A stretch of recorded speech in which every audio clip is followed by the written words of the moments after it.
Russia's brutal assault on Ukraine sends millions fleeing, shattering lives, splitting families as women and children leave the men to fight. I can't talk about this topic without tears. I just start crying. I'm sorry for the children, for the country, for everyone. Millions of refugees have already fled Ukraine. Hundreds of thousands more are displaced. Their journeys and their legacies now on The Inside Story, Ukraine's refugee crisis.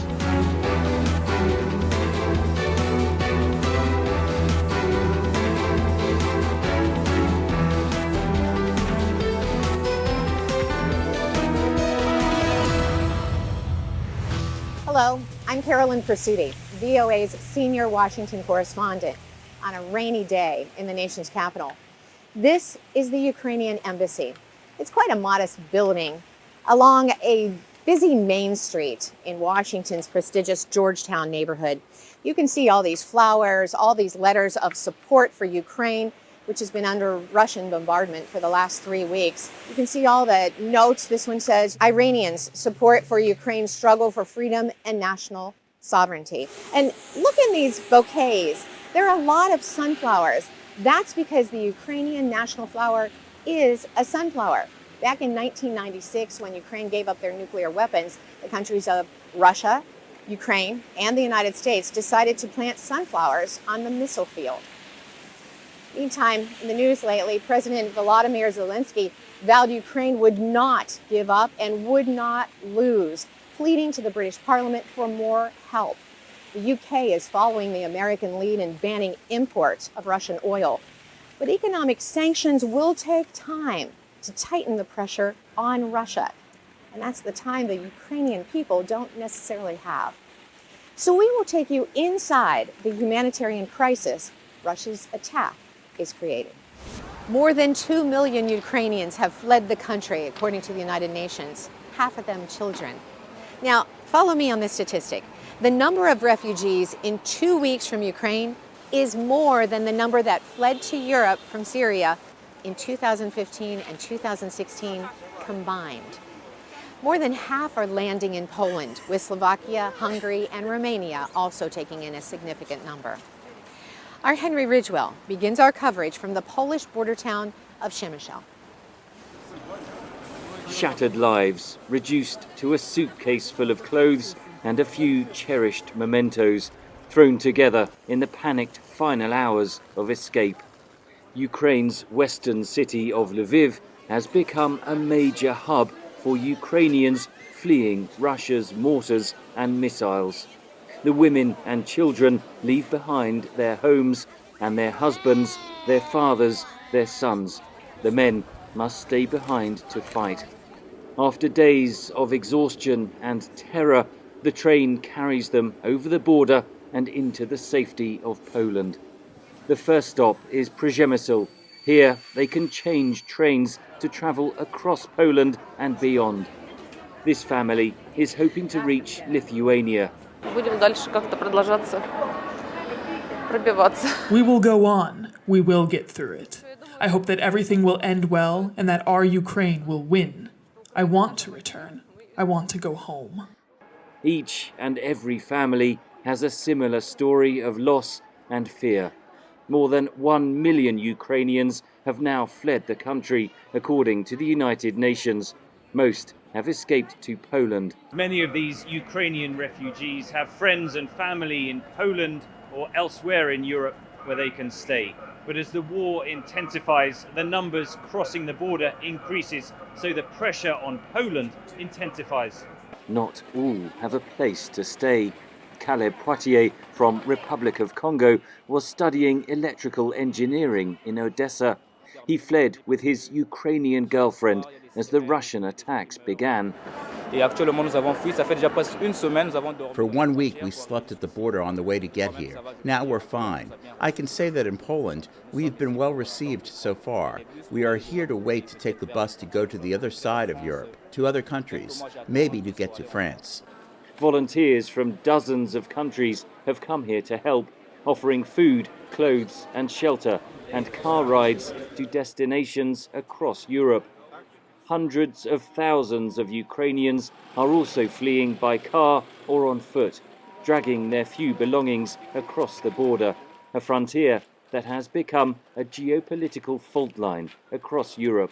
Every few minutes there are busloads of Ukrainian refugees being taken from the border here at Medica to reception centres further inside Poland. But it's not one-way traffic. Many Ukrainians are heading back home to fight. VOA spoke to these former soldiers who did not want to show their faces on camera. It's a normal reaction. We will beat Putin and everything will be fine. We will send Russian tanks and armored vehicles straight to hell. Ukrainians are determined to survive, to win this war. But it is inflicting a terrible human cost. Families divided, a country torn apart, Ukraine's children forced to flee their homeland to an unknown future. Henry Ridgewell for VOA News on the Poland-Ukraine border. Hungary also shares a border with Ukraine along a road that's backed up for many kilometers. That's where we find our Gabor Anchin. This border bridge between Hungary and Ukraine is symbolic. It was here that the last Soviet soldier left Hungary 30 years ago, crossing over to what was then the USSR, now an independent Ukraine. The departure marked for many the end of Russia's domination of Central Europe, which many believed would be forever. Now, Russia's invasion of Ukraine has sent hundreds of thousands fleeing across borders like this one with Hungary. A few steps inside Ukraine, VOA caught up with a group that included Yana, a 31-year-old mum who fled the town of Bucha near Kyiv with her children. She points in the direction of the home she left abruptly and may never see again. This is the road in Bucha where my daughter was going to kindergarten. Yana did not give her surname and asked not to show her face. Others did not mind being identified. My name is Marta Kotek. I'm 30 years old. I'm delivery manager. What I left basically all of my life there. I just lost my whole life that I was building there, and yeah, that's crazy. Capital of your country is under the bomb attack. It's awful. So in the middle of Europe in the 21st century. In the last few days, more than 100,000 people have arrived here in Hungary, and hundreds of thousands have poured into other nations, especially Poland. The numbers are growing rapidly, and calls for more help for Ukraine are mounting. We are begging the whole world to help us, because this is our land, this is our country. We don't want to move anywhere. We are Ukrainians. We are the family of 44 million of people. And we ask Russian people to go to the streets and demonstrate that they are people, basically. Just as Russia launched its assault on Ukraine, Hungarian Prime Minister Viktor Orban relaxed Hungary's stringent migration policies, saying his nation would rise to the challenge of taking care of Ukrainian refugees, quote, quickly and efficiently, end quote. Local governments have set up reception centres and temporary accommodation. State-funded aid organisations are providing food packages and charities are collecting donations across Hungary. We brought baby care products, toiletries, long-lasting food products, fever medications, women's hygiene products. One doesn't need to care about what the other's origin is. We need to help. Here is the proof. We have to be there. As the invasion intensifies and the violence grows, the journey to safe ground is getting even more difficult, with refugees waiting days to cross borders. Only a few days ago, this was one of the easier routes to safety, but that is rapidly changing. For Gabor Anchin in Lonya, Hungary, John Spear, VOA News. Stopped at the border, prohibited from boarding trains, enduring racist tactics at checkpoints in Poland. That's what many African students say they face trying to leave Ukraine. With the mass exodus continuing, who is allowed to cross the border and who is not? VOA's Betty Ayoub has more. African students are among the hundreds of thousands of people trying to flee Ukraine into Poland, Romania, and other neighboring countries. Liberian-born Augustine Akoikouli has been studying medicine in the southwest Ukrainian city of Ternopil. He left home Saturday for a 6-hour journey by cab and on foot toward the southern border with Romania. At a border crossing, he stood in line all night in freezing temperatures before being granted entry to Suceava, Romania. Ukrainian authorities have prioritized Ukrainian women and children over foreigners trying to leave the country, which Akoikouli observed. While you are in the queue, if a Ukrainian comes, you have to shift and make way for that Ukrainian to go to the front. It's winter in Ukraine. It was very cold. My hands, my feet, and everything were numb from the cold. There were even some students that passed out due to hypothermia. There was no shelter, no feeding.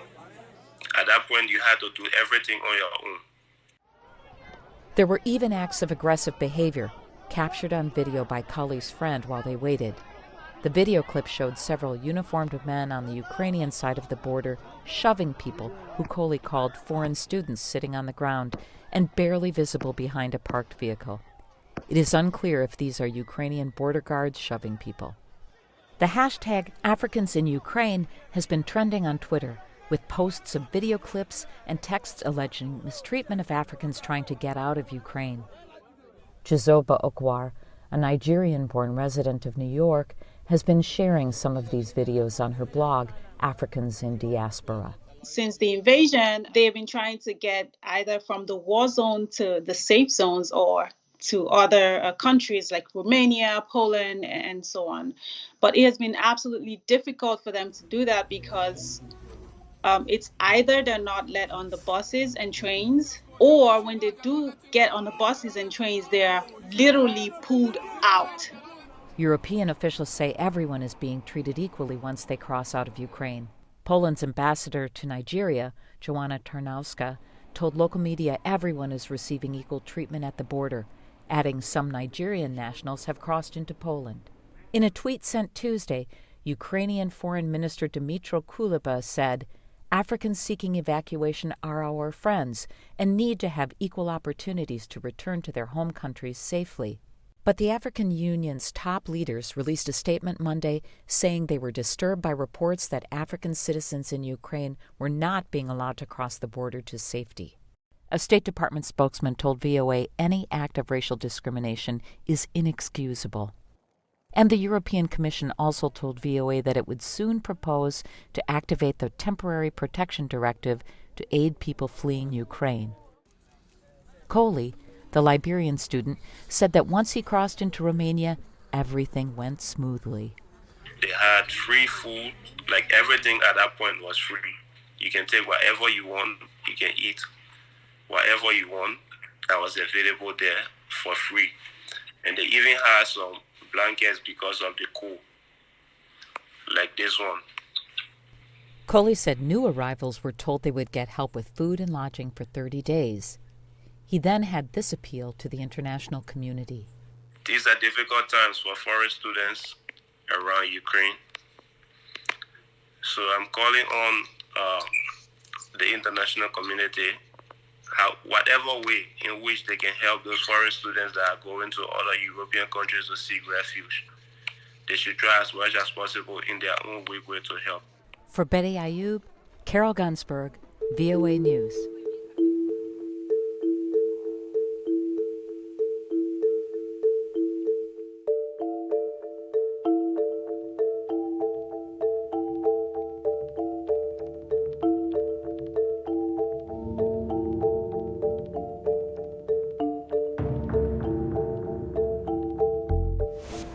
After seeing 3 reports on the humanitarian crisis in Ukraine, it helps to hear a historical perspective.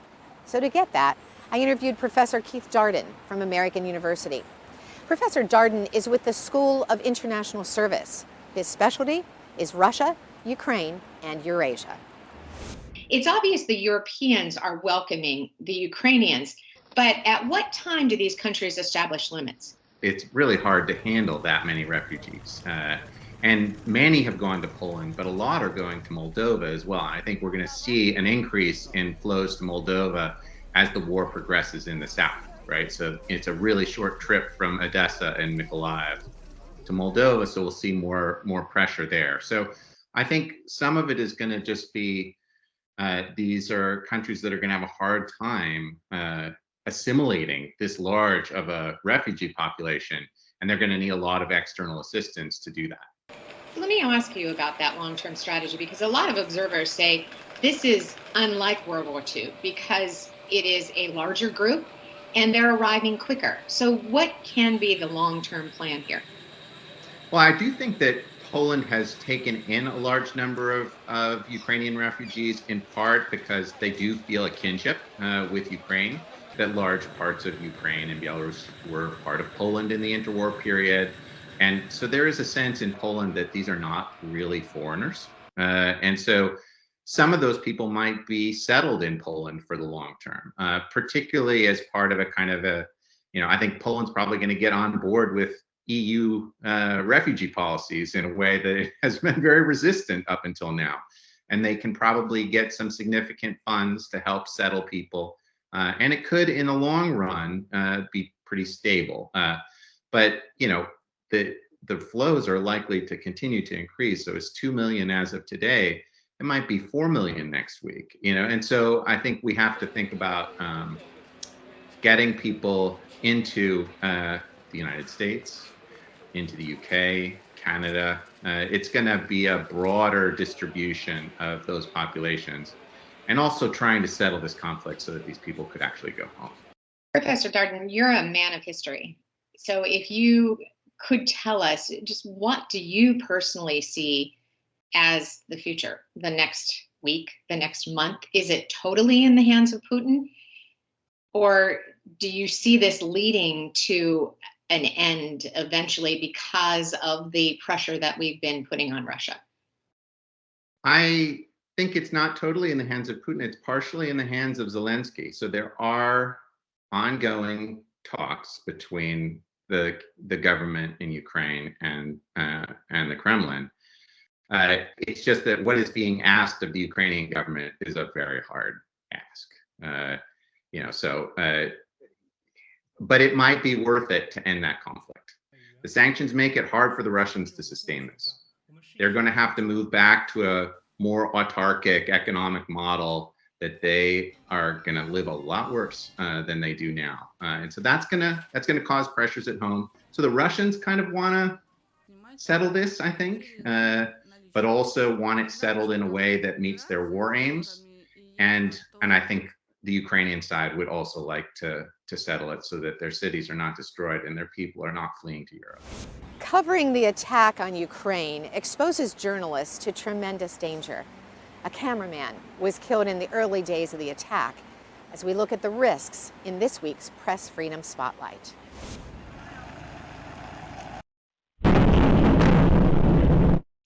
On March 1st, the sound of Russian missile strike on a TV tower in Kiev could be heard over Ukraine's capital. Later, local police pulled the bodies from the tower, including the body of Yevgeny Sakun, a cameraman who worked for Live TV. His body had a press pass in a pocket. He was involved in the news show crew of Live TV, together with the TV crews of other large newsrooms on national Ukrainian TV.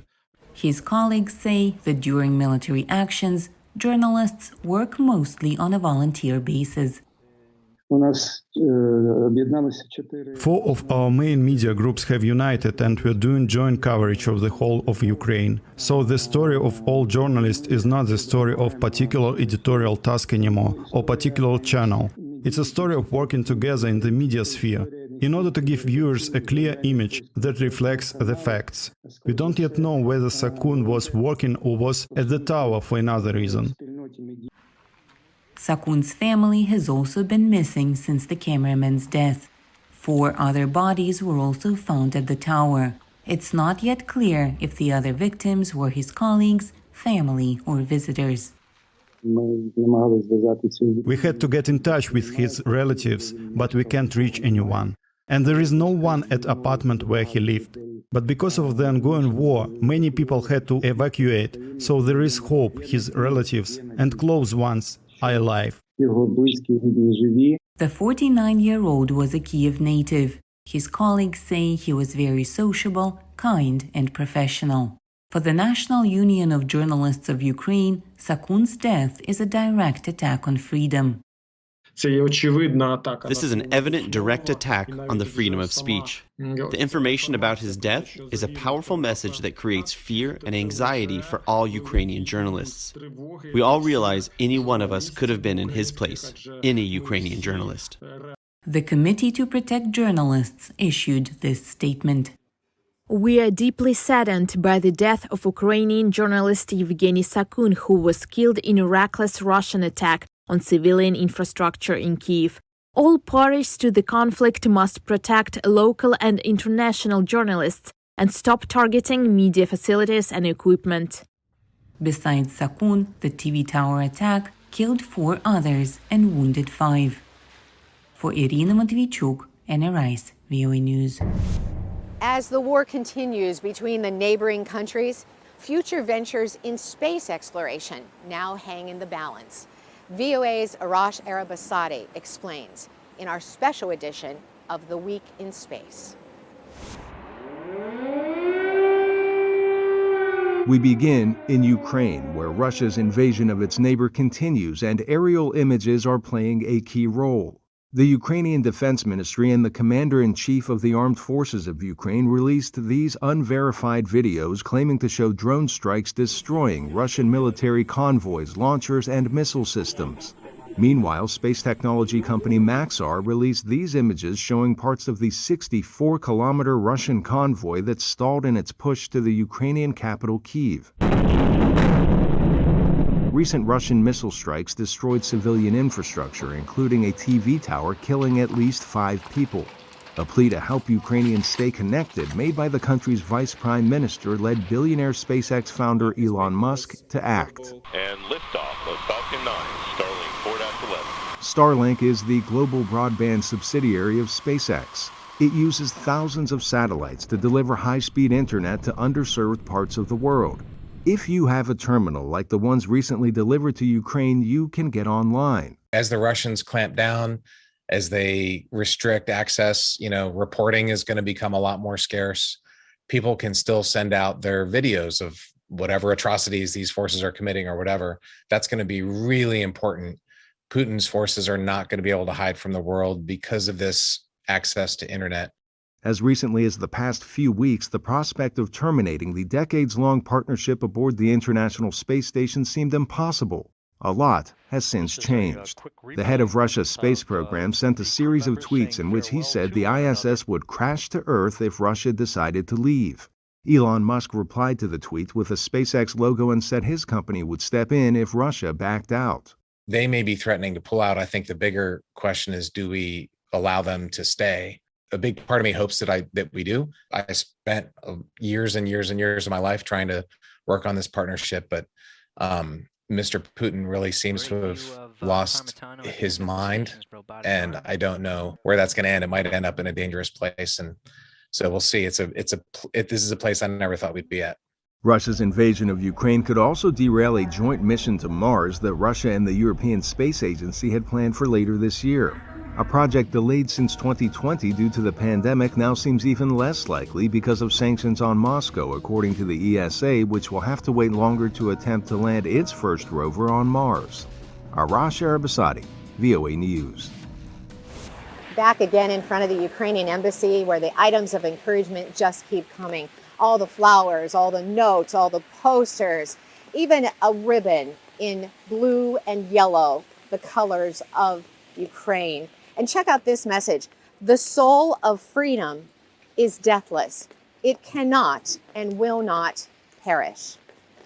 Whether you know somebody in Ukraine or someone who's been to Ukraine who can tell you about the conflict, it never really hits home as much as sometimes photos do. Photos seem to touch our hearts very differently. And so today we leave you with a photo montage. Meantime, for all of us behind the scenes here at Voice of America who brought you this program, I'm Carolyn Pursuti. Follow me on Twitter at CarolynVOA. Connect with us on Instagram and Facebook at VOA News. And stay up to date online at voanews.com. See you next week for another The Inside Story.